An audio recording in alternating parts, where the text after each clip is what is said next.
Bitcoin's price rebounds, Japan's first ATM arrives, and France gets its first Bitcoin center. Hello, I'm Jared Kenna, and here's what's happening today in Money and Tech.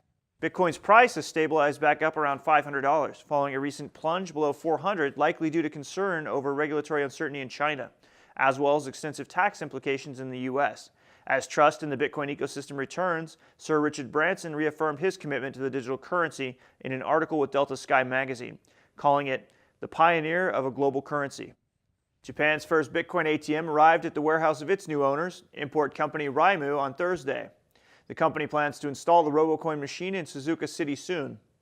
Raimu CEO Motonori Kan is optimistic despite the recent blows to Bitcoin's reputation, saying that they are excited, quote, to be a part of one of the biggest inventions in history.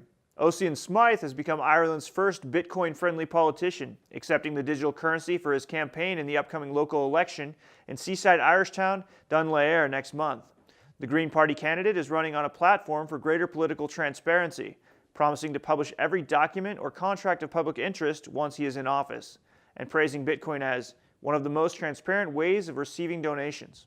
La Maison du Bitcoin, which means the House of Bitcoin, will be France's first Bitcoin center with its grand opening in the heart of Paris on May 13th.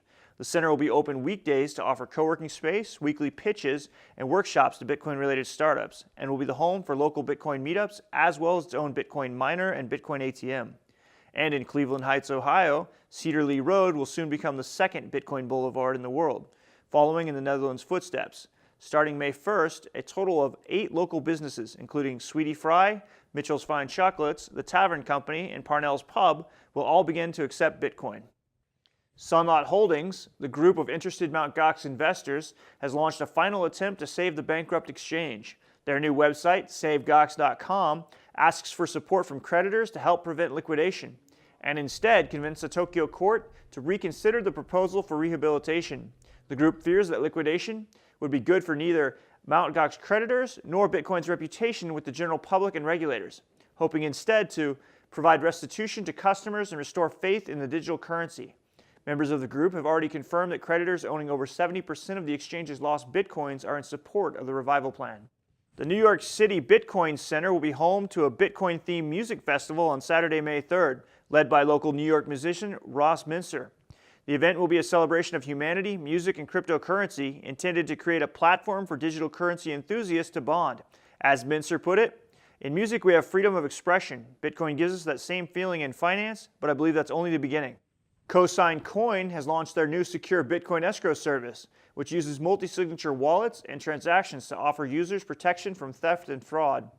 The company has designed their new escrow service to be as intuitive and user-friendly as possible, with the goal of bringing confident and secure multi-signature transactions into mainstream use. We also got to sit down with CrowdCurity CEO Jacob Hansen recently to talk about his crowdsourced IT startup and their efforts to improve web security with cryptocurrency. Find that video along with more information on today's news stories at moneyandtech.com. I'm Jared Kenna, and this has been Money and Tech's Daily News Update.